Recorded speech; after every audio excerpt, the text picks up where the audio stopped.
ఈరోజు పసుపు హార్వెస్ట్ చేస్తున్నామండి. చెప్పాలంటే కొంచెం లేట్ అయిపోయింది ఈసారి.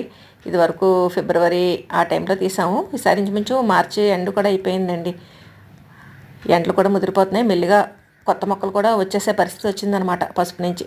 అంటే అటు ఇటు కొంచెం తిరగడంతో, ఊళ్ళో ఇవి వెళ్ళడంతో పసుపు హార్వెస్ట్ చేయడం అవ్వలేదు. ఇదిగోండి చక్కగా తయారైంది. ఇది మేము సెకండ్ ఫ్లోర్ టెర్రస్లో వేసిన పసుపు హార్వెస్ట్ చేస్తున్నాం అనమాట. 100 రూపీస్ టబ్ ఉంటుంది కదండి, దాంట్లో వేసాము.